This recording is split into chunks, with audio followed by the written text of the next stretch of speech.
Hi hello അസ്സലാമു അലൈക്കും welcome back to my channel.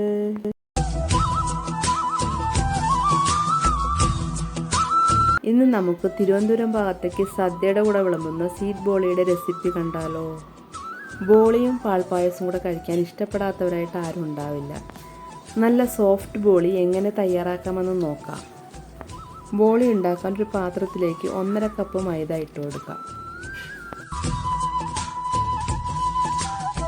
ഇതിലേക്ക് ഇനി 1/4 ടീസ്പൂൺ ഉപ്പും 1/4 ടീസ്പൂൺ മഞ്ഞൾപ്പൊടിയും കൂടെ ഇട്ട് കൊടുക്കാം.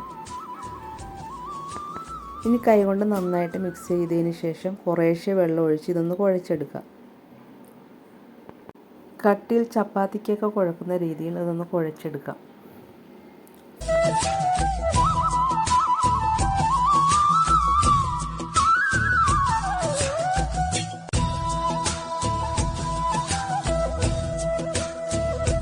ഈ രീതിക്കൊന്ന് കുഴച്ചെടുത്തതിന് ശേഷം ഇതിലേക്ക് ഇനി നല്ലെണ്ണ ഒഴിച്ച് ഒരു 2 മണിക്കൂർ റെസ്റ്റ് ചെയ്യാൻ വെക്കാം. ഇനി ഒരു കുക്കറിലേക്ക് 250 ഗ്രാം കടലപ്പരിപ്പ് ഇട്ടതിന് ശേഷം കുറച്ച് വെള്ളം ഒഴിച്ച് ഇതൊന്ന് 2 വിസിൽ അടുപ്പിക്കാം. ഒരു മിക്സിയുടെ ജാറിലേക്ക് 1/4 കപ്പ് പഞ്ചസാര ഇട്ട് കൊടുക്കാം. അതിനുശേഷം 2-3 ഏലക്കായും കൂടെ ചേർത്ത് ഇതൊന്ന് പൊടിച്ചെടുക്കാം. ഇപ്പോൾ നമ്മുടെ കടലപ്പരിപ്പ് വെന്ത് കിട്ടിയിട്ടുണ്ട്. കടലപ്പരിപ്പ് നന്നായിട്ട് വേവേണ്ട ആവശ്യമില്ല, ഇതുപോലൊന്ന് വേവിച്ചെടുത്താൽ മതി. ഇനി ഈ കടലപ്പരിപ്പിലെ വെള്ളം മാറ്റിയതിന് ശേഷം നമുക്കൊരു മിക്സിയിലേക്ക് ഇട്ട് കൊടുക്കാം. അതിനുശേഷം ഇതൊന്ന് നന്നായിട്ടൊന്ന് അരച്ചെടുക്കാം. നന്നായിട്ട് അരച്ചതിന് ശേഷം ഇത് മാറ്റി വെക്കാം. ഇനി ഒരു പാൻ വെച്ച് ചൂടായതിന് ശേഷം ഇതിലേക്ക് 1 ടീസ്പൂൺ നെയ്യ് ഒഴിച്ചു കൊടുക്കാം. ഇതിലേക്ക് നമ്മൾ അരച്ചു വെച്ചിരിക്കുന്ന കടലപ്പരിപ്പ് ഇട്ട് കൊടുക്കാം. കടലപ്പരിപ്പ് ചേർത്ത് ഒന്ന് മിക്സ് ചെയ്യാം. ഇനി ഇതിലേക്ക് നേരത്തെ നമ്മൾ പൊടിച്ചു വെച്ചിരിക്കുന്ന പഞ്ചസാര ചേർത്ത് കൊടുക്കാം. പഞ്ചസാര ചേർത്ത് നന്നായിട്ട് മിക്സ് ചെയ്യാം. പഞ്ചസാര ഒന്ന് അലിഞ്ഞ് കടലപ്പരിപ്പുമായിട്ടൊന്ന് യോജിക്കുന്നവരെ ഒന്ന് മിക്സ് ചെയ്യാം. ഇത് തണുത്തതിന് ശേഷം ഇതേപോലെ ചെറിയ ബോൾസ് ആക്കി എടുക്കാം.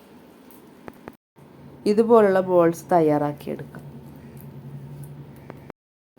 നമ്മൾ തയ്യാറാക്കി വെച്ച മാവ് ഇപ്പോൾ നല്ല സോഫ്റ്റായിട്ട് വന്നിട്ടുണ്ട്.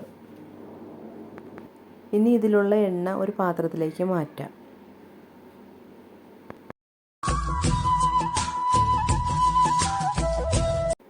അതിനുശേഷം കുറേശ്ശെ മാവെടുത്ത് കൈയുടെ വെള്ളയിൽ വെച്ച് ഒന്ന് പരത്താം. തിന്നായിട്ടൊന്ന് പരത്തിയെടുക്കാം.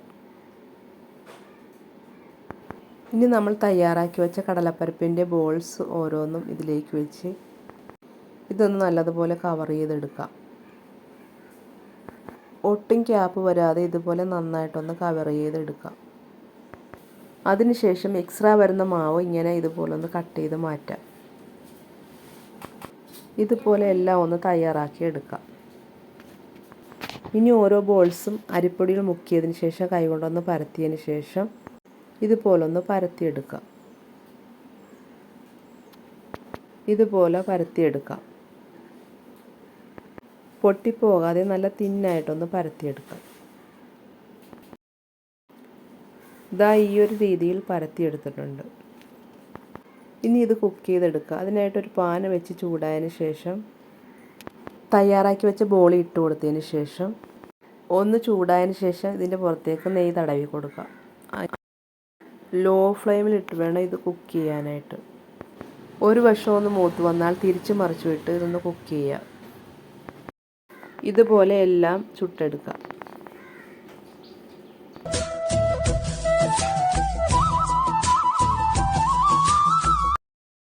ഇപ്പോൾ നമ്മുടെ ബോളി ഇതുപോലെ എല്ലാം തയ്യാറാക്കി എടുത്തിട്ടുണ്ട്. നല്ല സോഫ്റ്റായിട്ടുള്ള ബോളിയാണ്. ഇത് പാൽപ്പായസത്തിൻ്റെ കൂടെ കഴിക്കാൻ നല്ല ടേസ്റ്റാണ്. ഇതുപോലെ ട്രൈ ചെയ്ത് നോക്കാത്തവർ ഇതുപോലൊന്ന് ട്രൈ ചെയ്ത് നോക്കുക.